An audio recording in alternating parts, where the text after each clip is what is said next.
Ya. Selamat malam, teman-teman. Selamat bergabung lagi dalam Bible Study kita malam ini, dalam kita membedah kitab Korintus. Sebelum kita memulai, kita akan berdoa. Mari kita berdoa. Pujian syukur kami naikkan kepadamu Tuhan Yesus yang baik. Kami bersyukur atas hari yang baru ini Tuhan. Atas hari yang indah ini Tuhan kau berikan buat kami. Kami percaya Tuhan Yesus anugerah-Mu selalu melimpah buat kami.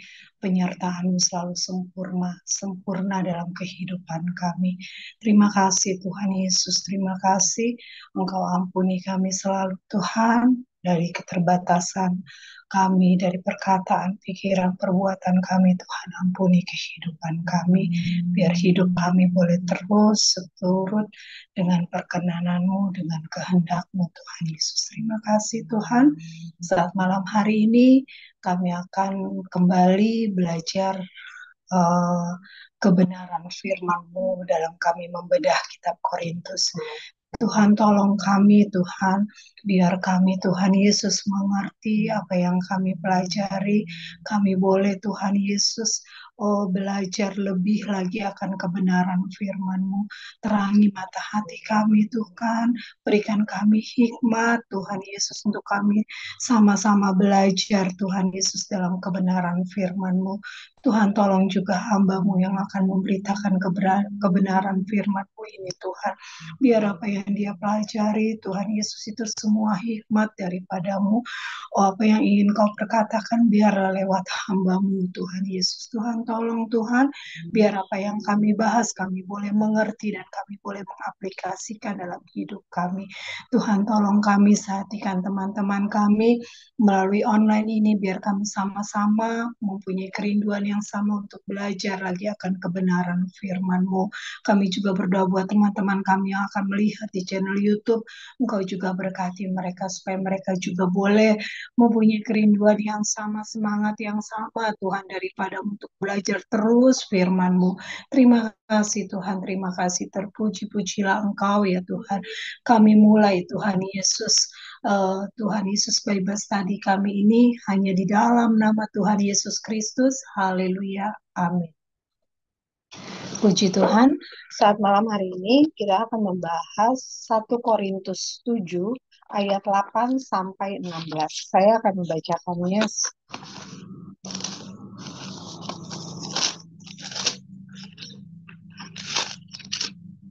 1 Korintus 7 ayat 8.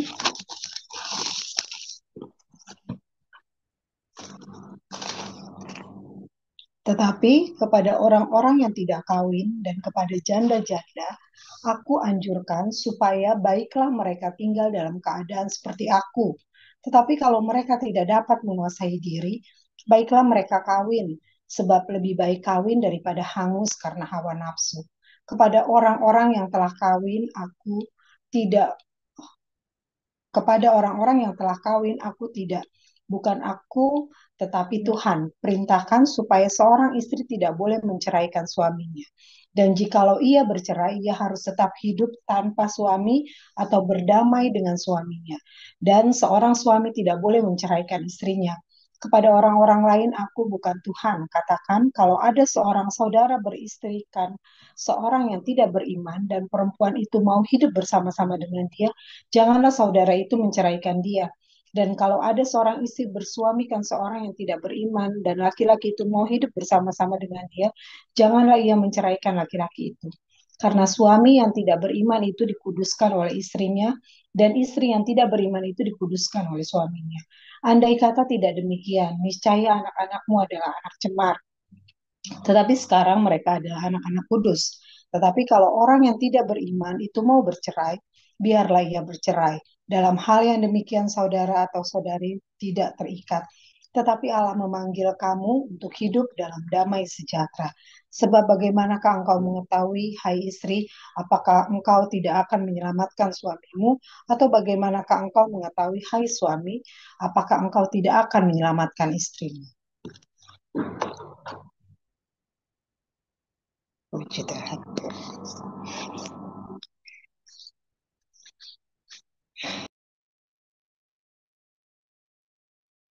Kita masuk kembali ke dalam pembahasan kitab 1 Korintus, bagaimana Paulus menghandle isu pernikahan, isu seks, isu perceraian, dan isu pernikahan kembali. Kita tentu hidup di zaman di mana bahkan di antara orang Kristen pun perceraian itu banyak. Kita hidup di mana nilai atau norma masyarakat berubah dalam hal perceraian. Kalau dulu orang malu karena dianggap gagal dalam pernikahan.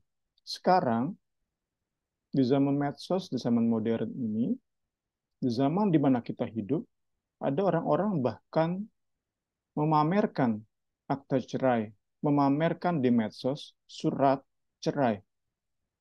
Mereka dapat kita katakan melakukan selebrasi perayaan saat mereka berhasil cerai. Kita hidup di zaman seperti itu. Sekali lagi, banyak orang Kristen bercerai, dan kedua, perceraian sudah banyak dianggap oleh orang bukan lagi kegagalan, tetapi ada yang merayakannya. Kita hidup di zaman seperti itu, bagaimana kekristenan menyediakan alternatif terbaik di budaya yang seperti ini, itulah menjadi PR kita, menjadi keterbebanan kita. Kita rindu kita punya sikap yang benar terhadap orang-orang yang dalam keluarganya tidak harmonis, di dalam keluarganya terdapat KDRT. Hal-hal seperti itu perlu kita sikapi. Kekristenan perlu menjadi alternatif terbaik saat orang dunia sedang bingung dalam isu pernikahan. Puji Tuhan, puji Tuhan. Kita masuk dulu kepada nasihat ke duda dan janda.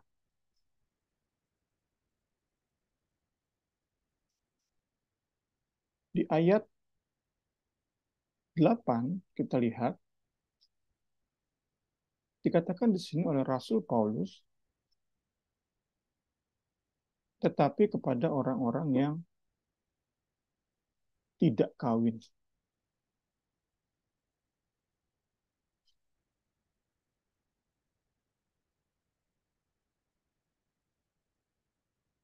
Kepada orang-orang yang itu menjadi pola yang terulang di ayat 10 dan 12. Jadi ayat 8, 10, dan 12 itu akan menjadi pola yang terulang. Jadi kita bisa ambil poin di sini. Paulus memberikan nasihat kepada 3 golongan orang jemaat. Kepada 3 golongan kondisi pernikahan di tengah jemaat Korintus. Puji Tuhan. Sekali lagi ayat 8, kepada orang-orang yang tidak kawin dan kepada janda-janda. Ini ayat 8. Ayat 10 nanti, ayat 10 adalah kepada orang-orang yang telah kawin. Kemudian ayat 12 kepada orang-orang lain. Nanti kita masuk sampai ke bagian-bagian itu. Puji Tuhan. Kita lihat dulu ayat 8. Secara tradisional, seperti NIV, demikian juga Alkitab terjemahan baru, versi Lembaga Alkitab Indonesia itu menafsirkan kata agamois itu sebagai orang-orang yang tidak kawin. Namun buku ini mengajak kita untuk kritis. Buku ini menganalisa bahwa tafsiran agamois itu orang-orang tidak atau belum kawin itu kurang aman. Mengapa? Karena di ayat 2 tadi, Paulus, ayat 2 kemarin, maaf, kita sudah bahas minggu lalu, di ayat 2 dikatakan, kita lihat foto, saya sudah kasih foto di sini, ya. Ini nasihat Paulus kepada orang-orang yang tidak atau belum kawin. Paulus sudah beri nasihat kepada orang-orang yang tidak kawin. Itu di ayat 2 dari pasal yang sama. Untuk apa Paulus mengulang di ayat 8 ini? Jika di ayat 2 dia sudah memberi aturan, memberi anjuran. Laki-laki yang tidak atau belum married, cari istri. Wanita atau perempuan yang belum menikah, cari suami. Mengingat bahaya percabulan, terlebih dalam konteks budaya kota Korintus. Karena itu buku ini menafsirkan bahwa agamois dalam bahasa Yunani itu lebih tepat ditafsirkan sebagai duda.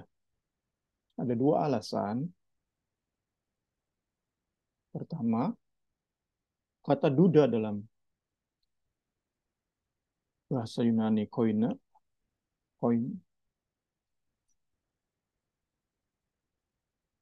itu tidak biasa digunakan. Berbeda dengan sebutan untuk janda. Jadi ada kemungkinan Paulus memilih kata agamois,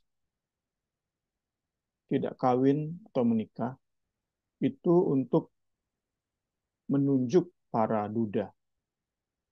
Kedua, kemungkinan ini, tadi kan dibilang ada kemungkinan Paulus sengaja memilih kata yang sebenarnya bukan untuk duda, tetapi Paulus sengaja memilih kata ini karena memang dalam budaya saat itu, kata duda itu kata yang tidak jamak digunakan.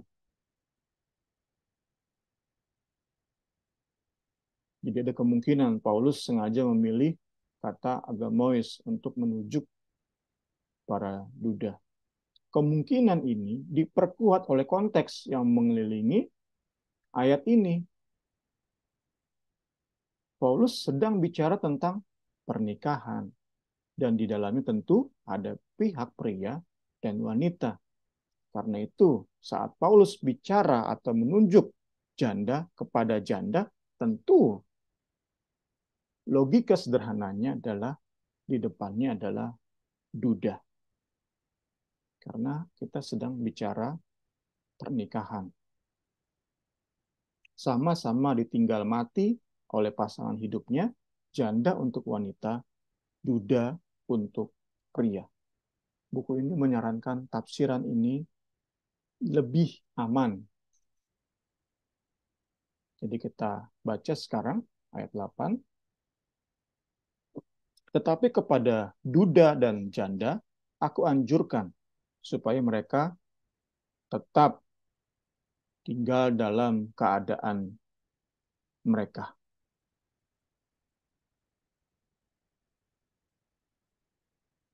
Stay unmarried.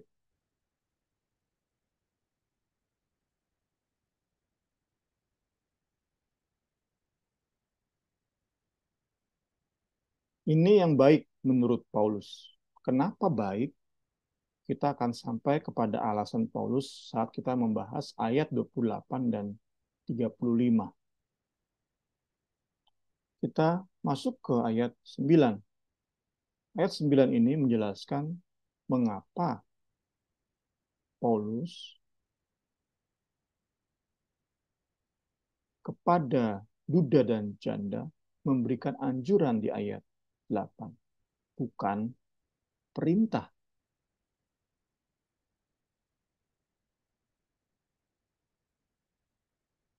Alasannya adalah kembali tentang bahaya percabulan. Bahasa yang digunakan oleh Rasul Paulus di ayat 9 ini adalah lebih baik kawin daripada hangus karena hawa nafsu.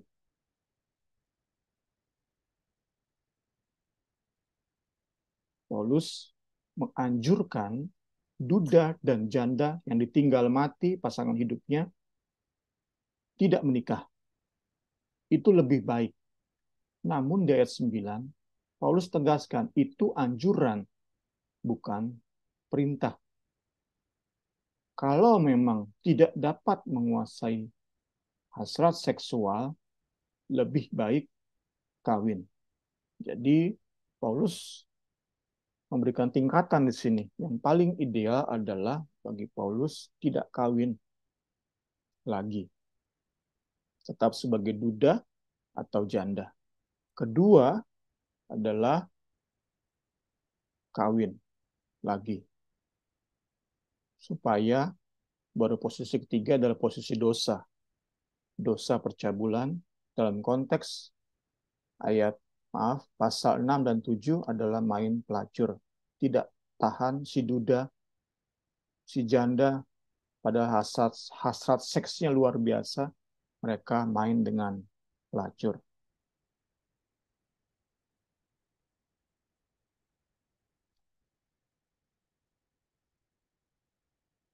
Jadi kita bisa mengerti di sini bahwa secara tersirat, tidak tersurat, bagi Paulus menikah lagi itu kurang baik.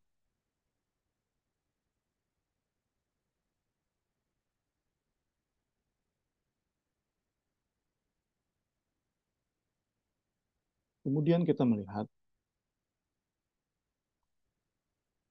dengan menafsirkan agamois sebagai duda, itu menghindarkan dari penafsiran tradisional lainnya, yaitu terhadap frase hangus karena hawa nafsu. Penafsiran tradisional lebih meyakini ayat ini sebagai cara untuk menasihati anak-anak muda segera menikah agar tidak gagal dalam menjaga kekudusan. Sekali lagi, frase hangus karena hawa nafsu itu sering dipakai untuk menasihati anak-anak muda agar cepat menikah. Nasihat ini ada baiknya, ada benarnya, tetapi sekali lagi, ayat ini tidak bicara tentang itu. Jadi mendasari nasihat untuk anak-anak muda segera menikah itu tidak dibenarkan menggunakan ayat ini sebagai dasar.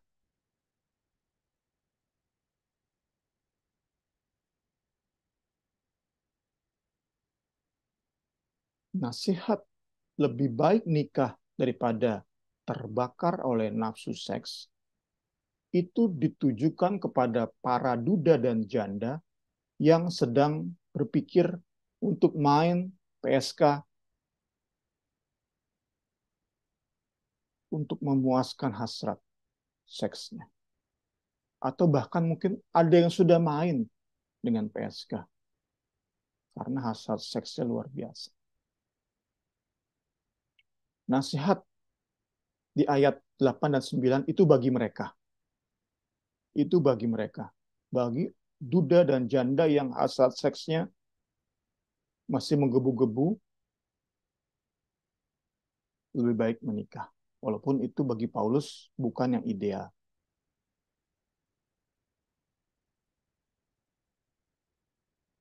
menikah lebih baik daripada tentu main PSK. Tetapi jika dapat dikondisikan, yang paling baik adalah tidak menikah lagi. Puji Tuhan. Kita masuk ke ayat 10. Ayat 10 masuk ke golongan kedua, yaitu orang-orang yang telah kawin. Orang-orang yang telah kawin.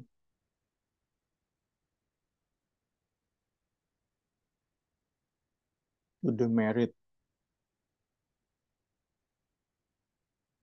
Kemudian dilanjutkan dengan, bukan aku, tetapi Tuhan perintahkan.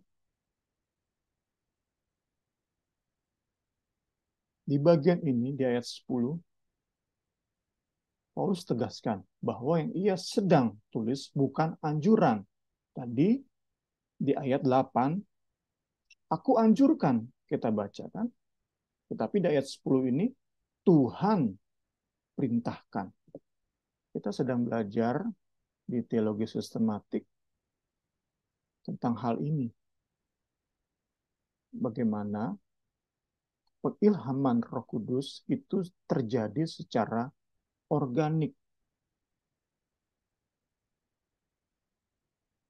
Allah Roh Kudus tidak mendikte ayat demi ayat, kata demi kata, sehingga si penulis Alkitab seperti robot dalam menulis Alkitab. Kita sudah belajar di pengilhaman atau inspirasi Alkitab. Kita lihat contoh yang jelas di bagian ini.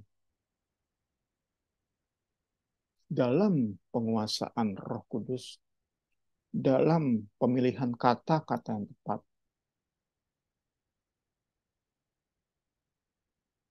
apa yang Paulus tulis itu tidak salah. Kita yakini Alkitab kita tidak salah. Ada bagian perintah, ayat-ayat yang merupakan perintah, dan ayat-ayat yang merupakan anjuran. Karena itu, kembali saat kita membahas isu hal-hal sekunder, hal-hal primer, kita beroleh ketegasan malam hari ini bahwa memang dalam Alkitab ternyata ada hal-hal yang nggak boleh dianggap sebagai primer karena itu memang sekunder. Paulus punya pendapat, punya kondisi ideal bagi dia, yaitu tidak menikah. Tetapi ia tidak menjadikan isu tidak menikah itu menjadi hal primer. Dia benar-benar paham bahwa isu menikah tidak menikah bagi para duda dan janda itu bukan isu primer, itu sekunder. Karena itu terus dan terus diingatkan, kalau mau hidup kita dikuasai oleh Injil, sehingga kebenaran dan anugerah itu seimbang, kita nggak menjadi Farisi, tetapi kita pun tidak sembarangan bersikap terhadap dosa. Apa aja boleh, bebas dalam Kristus. Saat kita mau punya keseimbangan antara kebenaran dan kasih, kita perlu dalami isu-isu semacam ini. Kita nggak boleh bersikap masa bodoh dengan menganggap ya nggak boleh, ya boleh, boleh. Nggak bisa seperti itu. Puji Tuhan, kita belajar dengan jelas Paulus memberi contoh kepada kita bagaimana menyikapi isu primer dan isu sekunder. 2 minggu atau 3 minggu lalu, kita bahas tentang isu misalnya tato, rokok, makan darah. Itu bisa kita lihat lagi, puji Tuhan.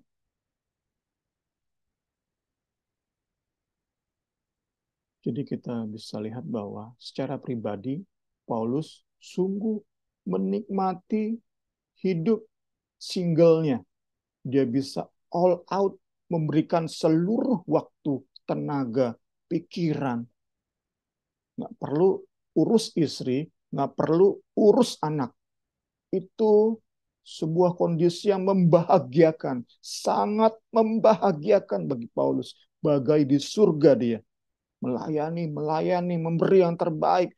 All out, totalitas dari seluruh hidupnya ia berikan.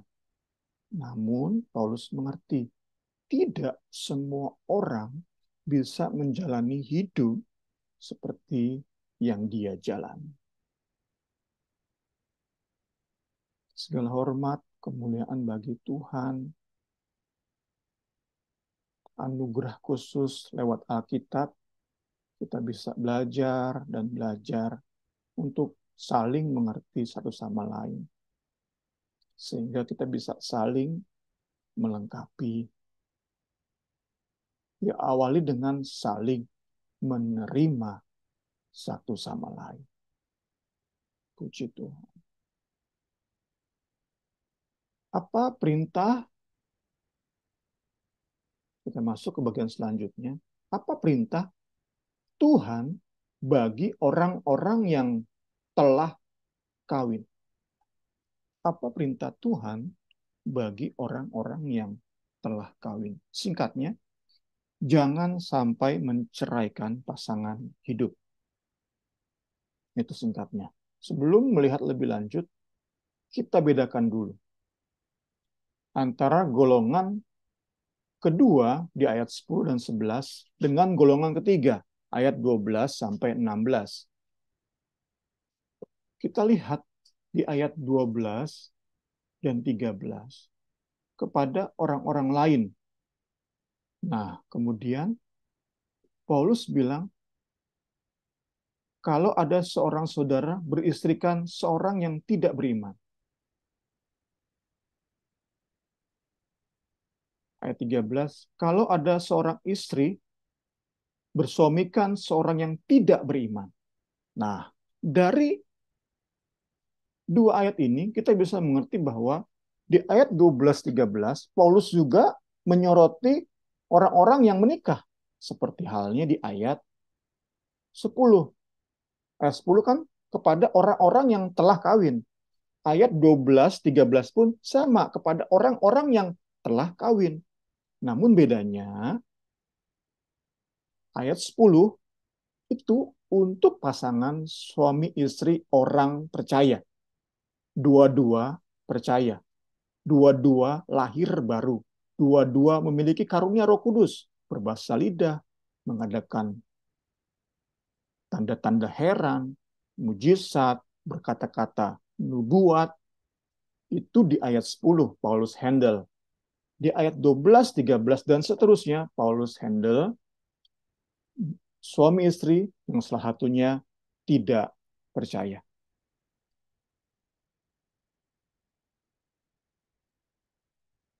Dengan demikian dapat kita simpulkan, perintah jangan menceraikan pasangan hidup di ayat 10 dan 11 ditujukan kepada orang-orang yang telah kawin, yang si suami dan si istri sama-sama telah bertobat dan lahir baru. Tentu pertanyaannya, kenapa orang-orang seperti ini kok terpikirkan untuk bercerai? Nah, itu kembali kita kepada konteks zaman di mana Paulus mendirikan jemaat ini. Paulus memberi nasihat-nasihat ini. Kota Korintus dengan budayanya.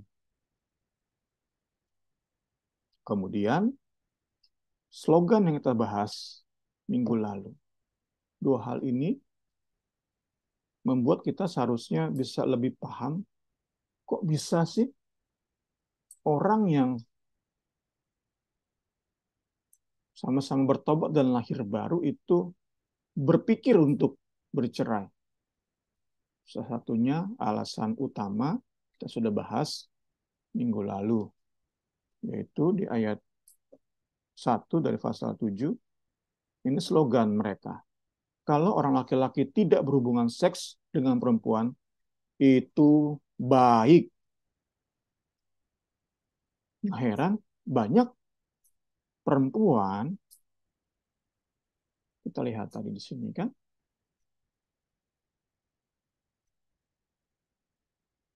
istri tidak boleh menceraikan suaminya. Istri disebut duluan. Jadi di zaman Korintus, surat Korintus ini, tampaknya lebih banyak perempuan ini yang menceraikan suaminya.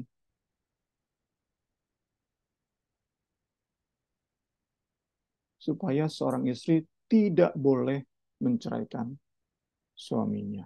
Puji Tuhan, kita belajar dan belajar.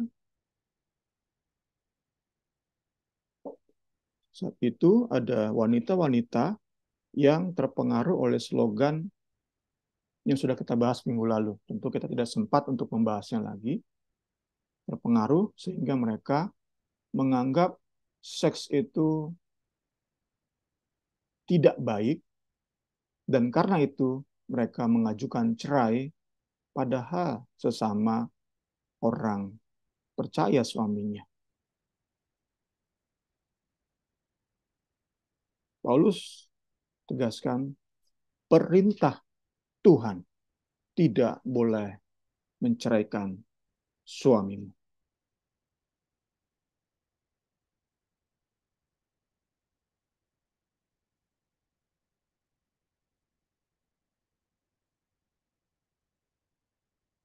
Namun di ayat 11 kita lihat, dan jikalau ia bercerai, si istri bercerai. Karena itu penafsiran amannya, ayat ini tampaknya untuk menghandle wanita-wanita yang keburu udah bercerai atau menceraikan suaminya karena slogan tadi. Slogan ini. Ada istri-istri tengah jemaat yang sudah keburu menceraikan suaminya. Kepada orang-orang seperti itu, pada wanita-wanita seperti itu, Paulus tegaskan bahwa mereka harus tetap hidup tanpa suami. Atau jika wanita-wanita ini ingin kembali punya keluarga, harus berdamai dengan suami dulu yang ia ceraikan. Dulu yang pernah ia ceraikan. Tentu sebaliknya, suami tidak boleh menceraikan istrinya. Ya, kita diskusi dulu. Dipersilakan Ibu Rini.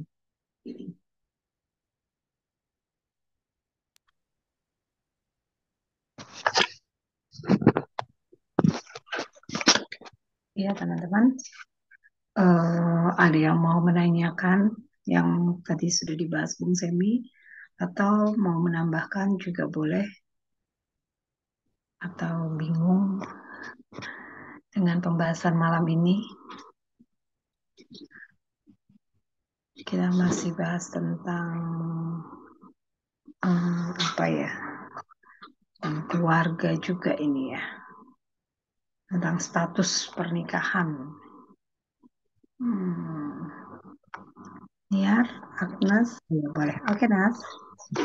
Karin, aku jadi ingat waktu itu aku sama Darno pernah iseng-iseng ngobrol tentang kalau misalnya nanti Helen nikah atau Emily nikah gitu.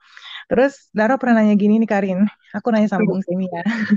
Ya, Misalkan nih nanti eh Helen nikah gitu kan, terus dapet suaminya kasar ternyata gitu, suka pukulin istrinya atau apa, amit-amit ya di Karin, terus ya, enggak suka ini. pukulin, Iya. suka pukulin istrinya gitu. Terus kan kalau dalam pernikahan Kristen itu kan nggak boleh pisah kan katanya si Darno gitu kan. Terus gimana tuh kalau kasusnya kayak gitu? Kita kan nggak tega lihat anak kita dipukulin, tapi di satu sisi itu nggak boleh berpisah juga gitu. Kalau posisinya kayak gitu gimana katanya gitu Karin? Aku itu ya ketanya, numpang tanya. Thank you. Oke, terima kasih Nas. Kak Suci mungkin ada mau mencoba menjawab pertanyaan Agnes, atau Niar ada pengalaman? Oh iya boleh Kak Suci. Nyimak aja dulu. Oh, Baru nyimak, menyimak, nyimak. menyimak ya. Oh.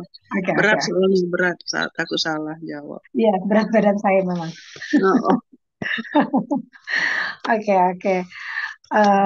Nia, ada? Enggak, Bung Semi dulu aja, Kak. Oke, oke. Iya, bentar ya. Saya kembalikan ke Bung Semi dulu.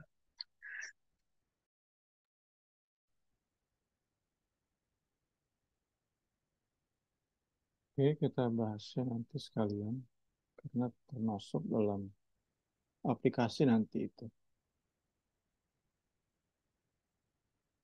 Kita masuk ke ayat 12-13. Setelah Paulus handle di ayat 10-11, pasangan suami istri yang sama-sama lahir baru dan bertobat, Paulus tegaskan perceraian itu bersifat permisif kalau terpaksa. Namun idealnya ya permissible.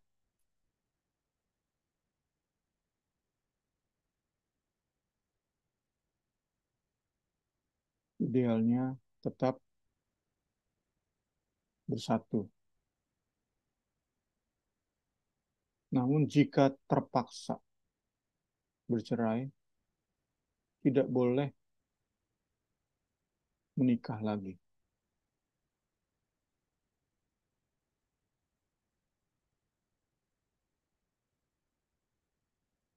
Sekali lagi, perlu diingat 10-11 ayat ini mengatur suami istri yang sama-sama bertobat dan lahir baru.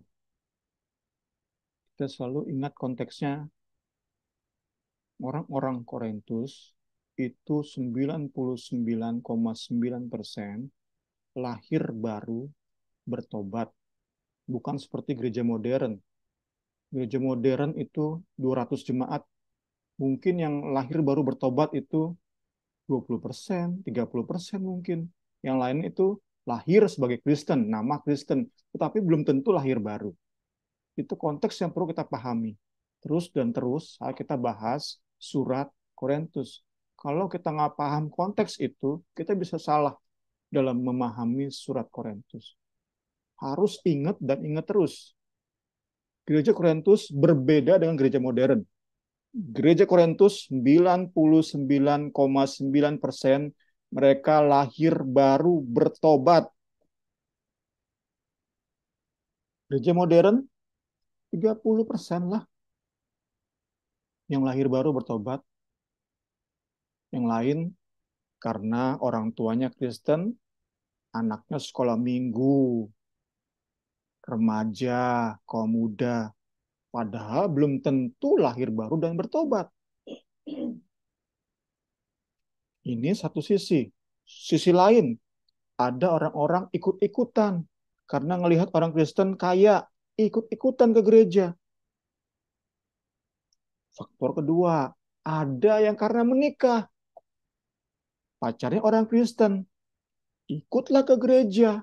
Jadi sekali lagi, gereja modern, saya bisa secara nggak aman menafsirkan, memperkirakan 30% saja yang dari sebuah gereja ya, yang lahir baru bertobat.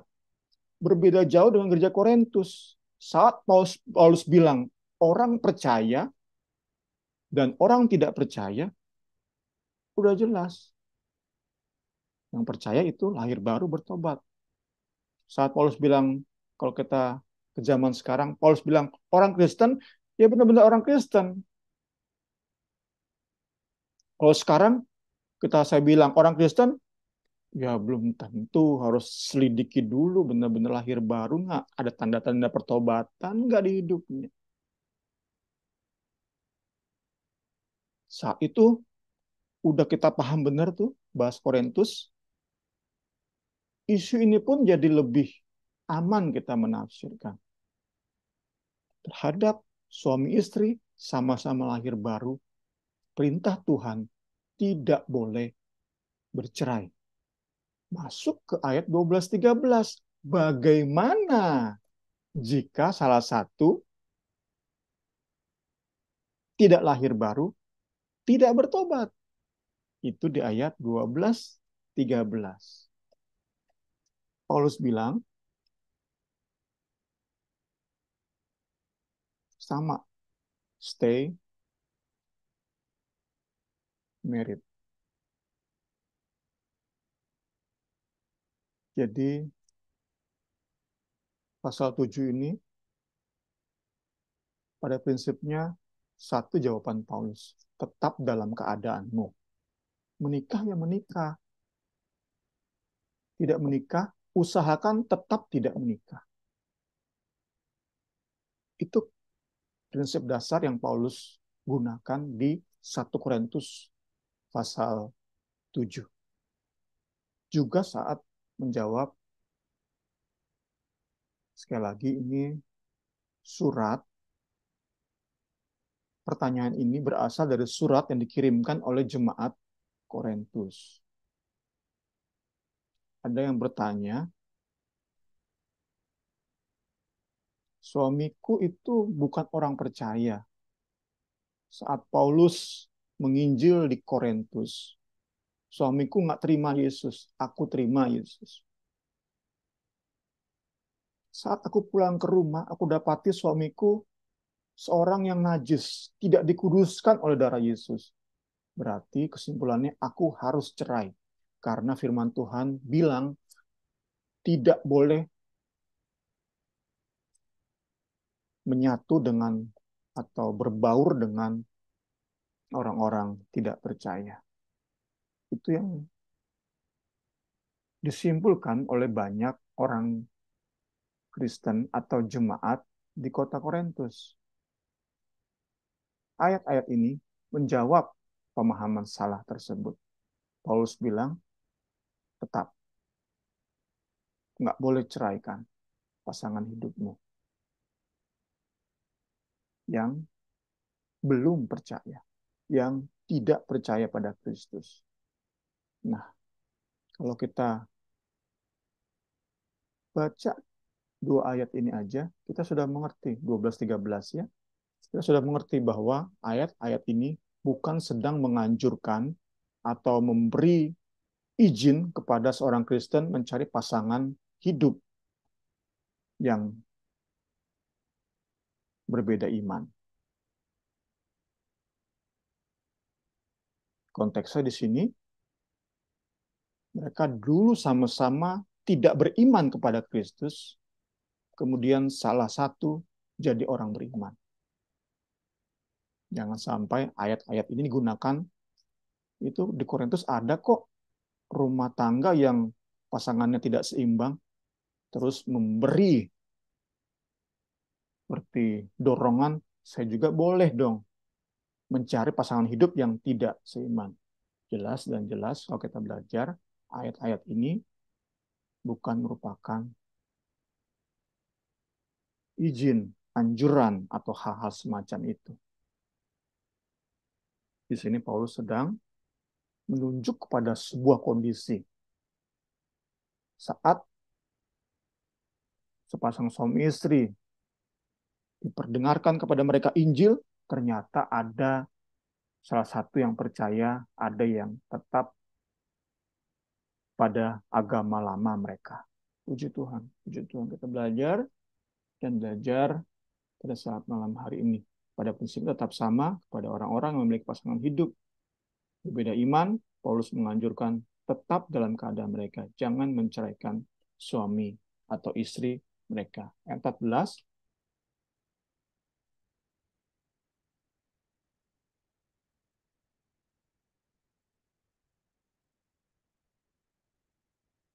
tampaknya selama ini Jemaat Korintus salah mengerti perintah memisahkan diri dari dunia. Mereka berpikir itu berarti mereka pun harus menceraikan pasangan mereka yang tidak seiman. Mereka berpikir kalau kita bergaul dengan berkecimpung dengan dunia, kita akan dicemarkan, maka saat saya bergaul, berhubungan seks dengan suami atau istri saya yang tidak seiman, maka saya dicemarkan. Saya dibuat najis. Dan saat saya melahirkan anak, saya memiliki anak saya najis. Karena pasangan hidup saya tidak dikuduskan oleh darah Kristus. Itu pemahaman mereka. Dan di ayat ini, ayat 14 ini, Paulus mengoreksi pemahaman tersebut. Suami yang tidak beriman dikuduskan oleh istrinya. Istri yang tidak beriman dikuduskan oleh suaminya. Karena itu buku ini bilang, Paulus memiliki penilaian yang amat sangat tinggi terhadap anugerah. Puji Tuhan, puji Tuhan. Betapa kuatnya anugerah. Puji Tuhan. Sehingga pasangan yang belum seiman ini, belum percaya, itu ikut dikuduskan. Sehingga anak mereka, anak-anak kudus. Namun, harus kita mengerti, arti dikuduskan yang kita bahas di ayat 14 ini, bukan berarti saat si istri orang percaya, secara otomatis si suami menjadi percaya. Saat si istri masuk surga, dengan sendirinya si suami masuk surga. Ayat ini tidak membahas hal tersebut.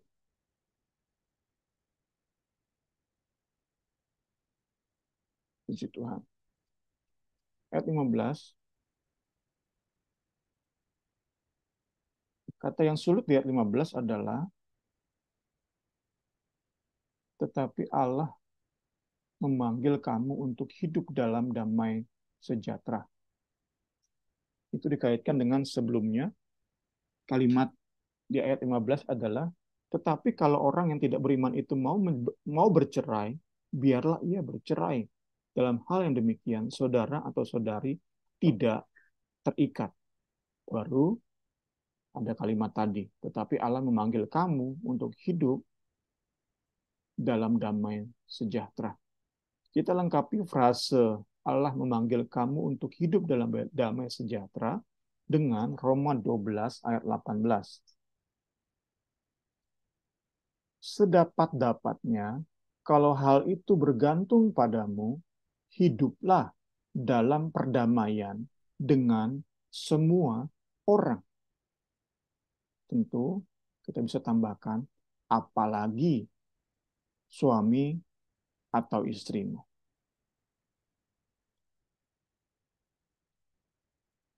Ayat 15, kemudian kita kaitkan dengan ayat 16. Kita bisa sambil baca ayat kita ini.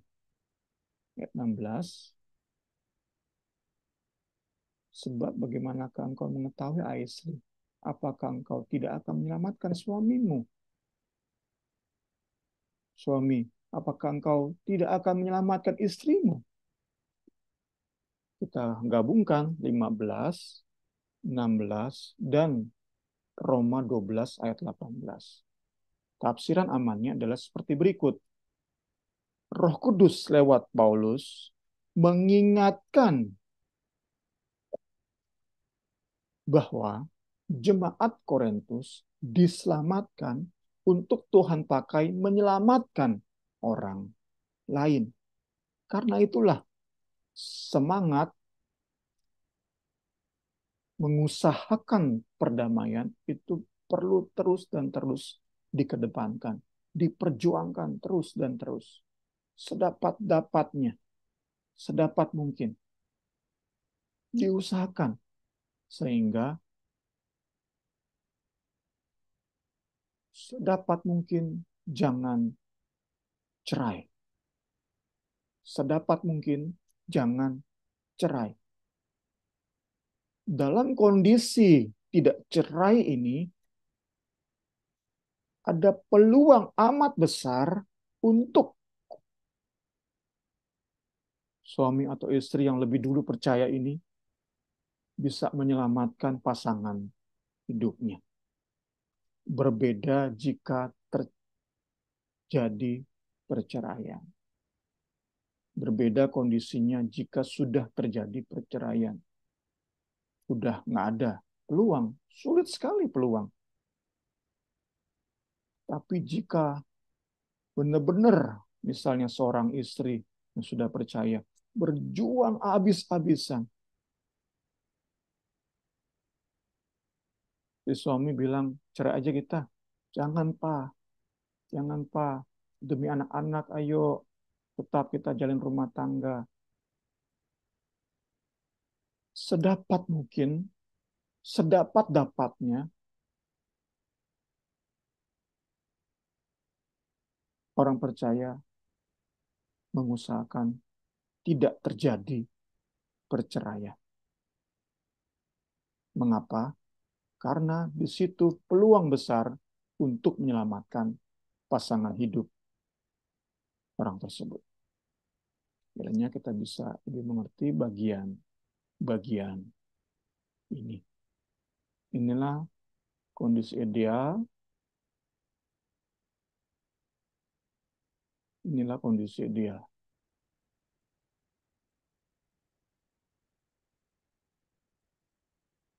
Tetapi ya kita terus terang, saya pribadi makin kagum terhadap firman Alkitab kita. Karena dalam Alkitab kita anugerah itu melimpah banget. Termasuk di bagian ini. Tadi kita sudah baca. Jika ternyata bercerai. Jika ternyata orang yang tidak percaya benar-benar mau bercerai. Alkitab juga memberi anjuran. Luar biasa. Di dalam Alkitab kita ini anugerah limpah banget. Saat kita bisa mengerti, kita bisa bangga benar punya Alkitab. Di saat orang-orang dunia melihat Alkitab itu banyak benar sih aturannya, tapi kita bisa melihat banyak benar anugerah terkandung dalam Alkitab. Puji Tuhan, puji Tuhan, puji Tuhan. Sekali lagi kondisi ideal adalah si istri berjuang habis-habisan untuk tidak bercerai.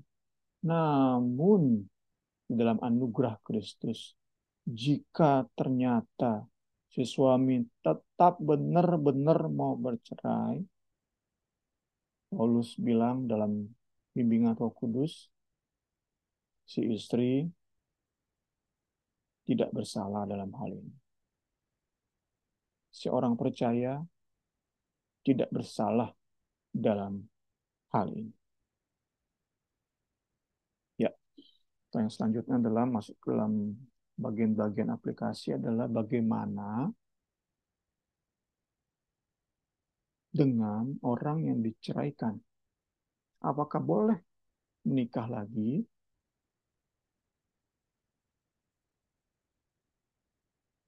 Suaminya tidak percaya, si istri percaya. Si suami benar-benar mau bercerai. Terjadilah perceraian. Apakah si istri boleh menikah lagi dengan sesama orang percaya? Itu kan masuk ke aplikasi. Buku ini benar-benar berusaha menafsirkan ayat-ayat malam hari ini secara aman banget gitu ya. Terhadap pertanyaan remarriage, menikah lagi, buku ini bilang yang jelas adalah Paulus tidak bicara sama sekali tentang remarriage.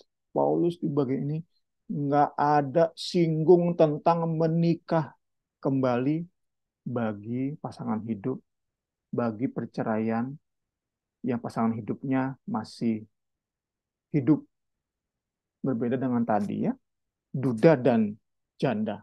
Itu kita udah lewat.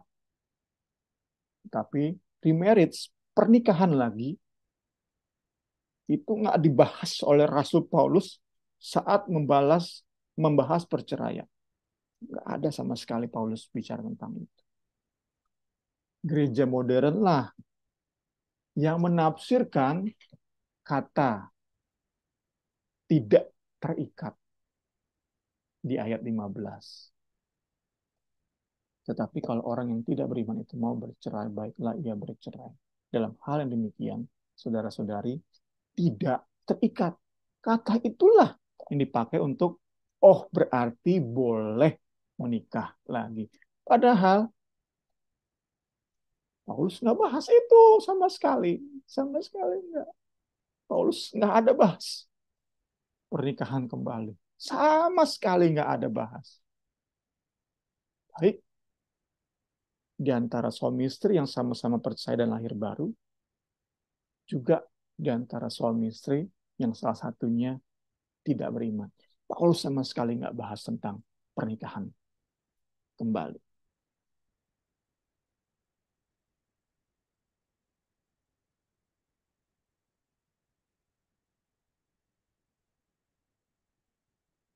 Kalau kita mau kaitkan dengan ayat 11,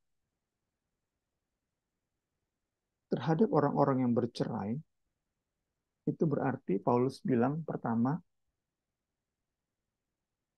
tetap tidak menikah.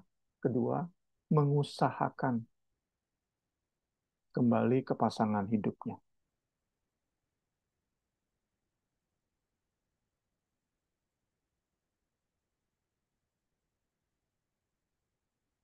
Tapi yang jelas, memakai 1 Korintus 7 ayat 15 sebagai dasar untuk izin bercerai dan menikah lagi, itu penafsiran yang terlalu berani. Terlalu berani. Penafsiran yang berbahaya. Yang bisa membuat hidup seseorang, yang bisa membuat sebuah pernikahan itu berada di luar perkenanan Tuhan. Di bagian ini berarti kalau terpaksa bercerai diizinkan, tetapi tidak menikah lagi dengan orang lain. Ya, menjawab tadi pertanyaan Agnes, bagaimana dengan istri yang secara rutin dipukuli oleh suaminya? Jika bicara tentang rutin, berkali-kali, berulang, berarti kita sedang masuk ke ayat 12-13. Kiranya kita setuju nih, setelah kita bahas panjang lebar, ayat 10-16.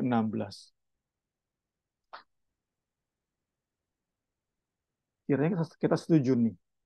Kita masukkan suami tadi yang rutin berkali-kali memukul istrinya itu ke ayat 12-13. Si suami tidak lapar, tidak bertobat, tidak lahir baru.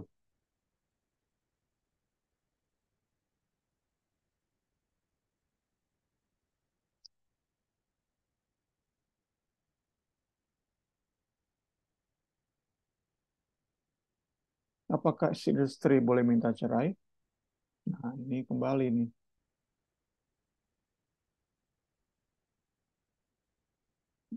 Kita harus menyimbangkan anugerah yang melimpah tadi dengan kebenaran. Kembali kita lihat tidak dibahas.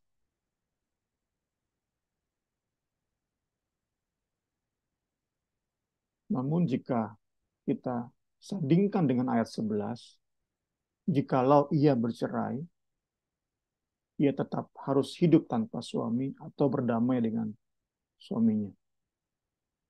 Saya coba menjawab, misalnya diperhadapkan kepada saya seperti itu, saya akan pakai ayat ini. bercerai diperbolehkan, diizinkan, namun tidak menikah lagi.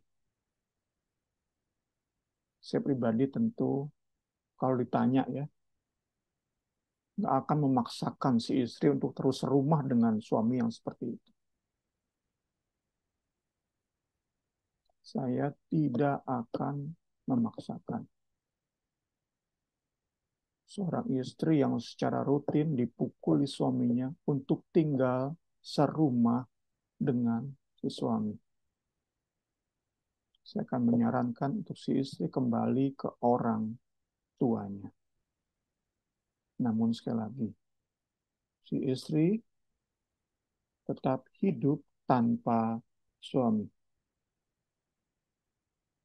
Atau dia berdoa siang malam untuk keselamatan suaminya sehingga bisa berdamai kembali dengan suaminya. Puji Tuhan, puji Tuhan. Tentu banyak kasus lain, puji Tuhan.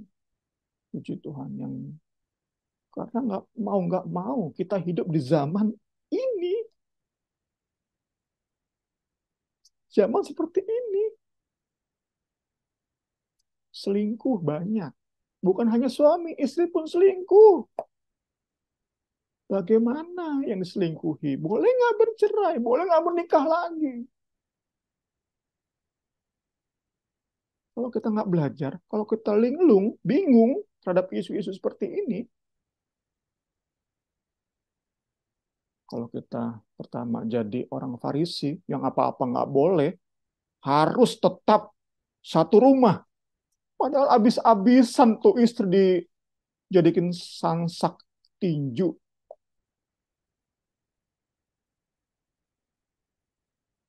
Farisi, itu semangat Farisi. Namun ada yang sembarangan. Ya udah, cerai aja, kawin lagi, gampang kok. Apakah itu kekristenan?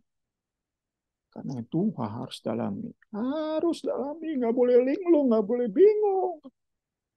Perhatikan firman Tuhan, alami firman Tuhan. Puji Tuhan. Sehingga kita bukan hanya pendeta, jemaat pun bisa memberi jawab pada orang-orang yang bingung, istri yang bingung, hadapi suami yang memang nggak secara fisik, tapi verbal. Ngomongnya terus sakitin istri. Secara verbal terus disikat habis-habisan tuh istri sama suaminya.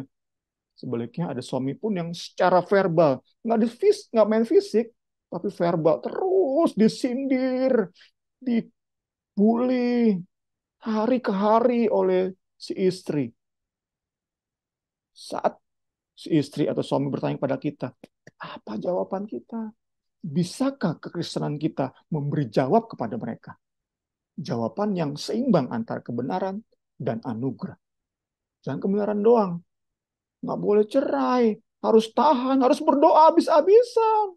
Biarpun dipukul, harus siap menderita. Itu kebenaran doang. Nggak ada anugerahnya itu. Kamu harus tetap bertahan. Bilang ke istri seperti itu yang sedang curhat kepada kita. Kita bilang, harus bertahan, harus doa puasa. Namun jangan juga cuma hanya kasihan, hanya anugerah.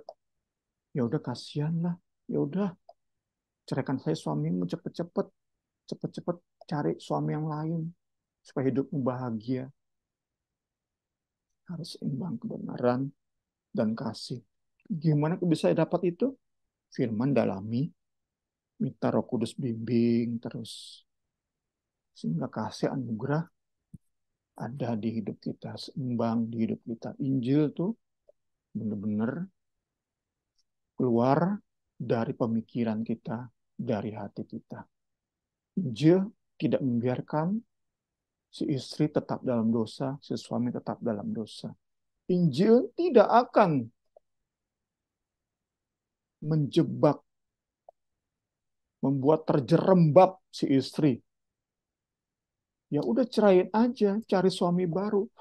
Kalau kita bilang itu Injil, kacau kita. Mentang-mentang Injil itu anugerah, terus kita bilang, udah, ceraikan aja suamimu, cari suami baru. Itu bukan Injil. Itu anugerah kebablasan. Tuhan Yesus tolong dan tolong kita, karena terlalu banyak isu tentang pernikahan hari-hari ini. Kita nggak boleh nggak peduli. Kalau kita mau jadi berkat, harus peduli terhadap isu ini. Harus. Mau nggak mau kita menjadi jawaban pada orang-orang yang bertanya kepada kita tentang isu-isu pernikahan. Kiranya Tuhan Yesus tolong kita menyatakan anugerahnya, memberi semangat, terus belajar firman Tuhan, bergantung pada Roh Kudus. Kita hari ke hari dimampukan memberi jawaban, memberi alternatif terbaik bagi orang-orang yang sudah lelah cari jawaban di dunia ini. Puji Tuhan, selamat malam. Mungkin masih ada kesempatan untuk berdiskusi.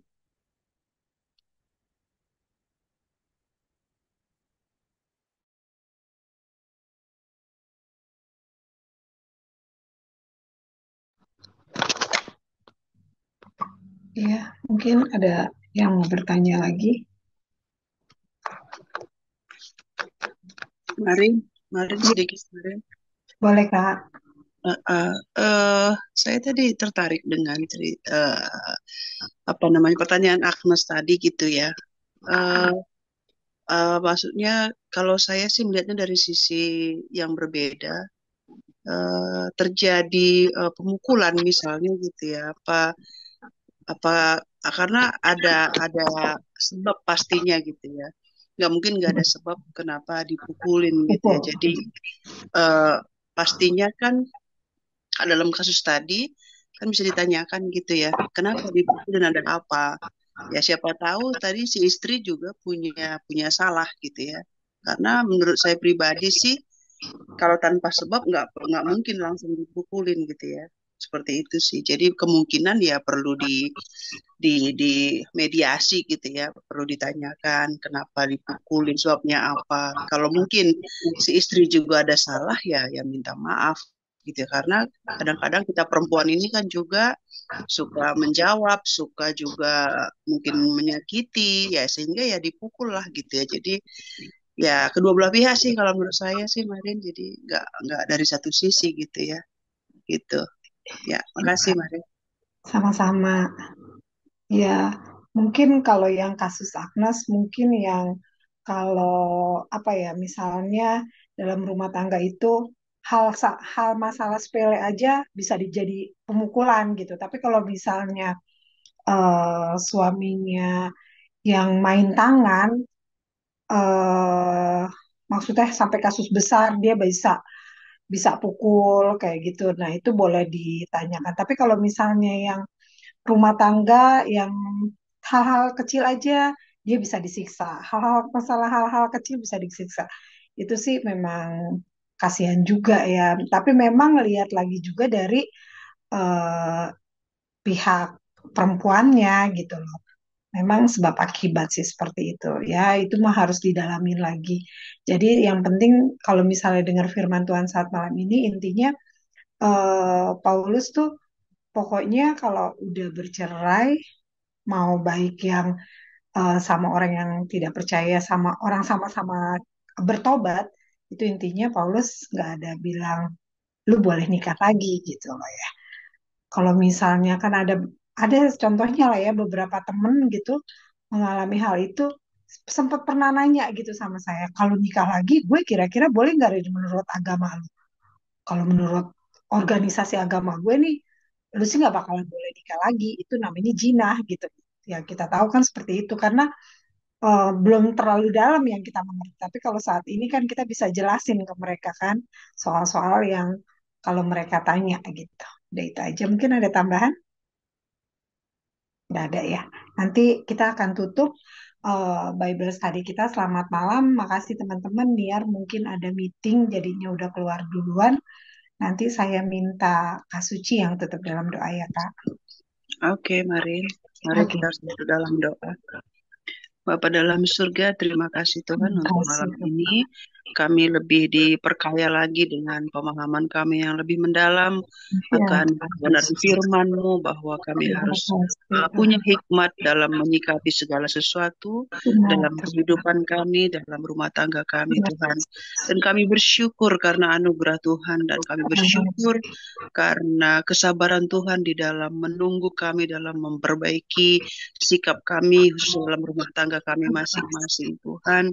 Mungkin sekalipun kami punya kekurangan di dalam membina hubungan kami sesama dengan pasangan kami masing-masing, Tuhan. Ampuni kami, Tuhan, kalau kami belum seturut dengan kebenaran firman-Mu. Sekiranya apa yang kami dengar ini, Tuhan, boleh kami berikan menjadi berkat bagi kehidupan rumah tangga kami, juga bagi keluarga kami yang mungkin membutuhkan nasihat dari kami, sehingga kami boleh menjawab dengan benar, tetapi sesuai dengan anugerah yang Tuhan berikan dalam kehidupan kami. Terima kasih, Tuhan. Terima kasih. Berkati terus Bung Semi dan Rini, Tuhan. Kiranya dalam kehidupan pelayanan mereka, Tuhan, menjadi berkat bagi banyak orang, dan juga untuk mempermuliakan nama Tuhan dalam kehidupan. Terima kasih, Tuhan Yesus. Kami tutup pembelajaran firman Tuhan pada saat malam hari ini. Dalam nama-Mu kami sudah berdoa dan mengucap syukur. Haleluya. Amin. Amin.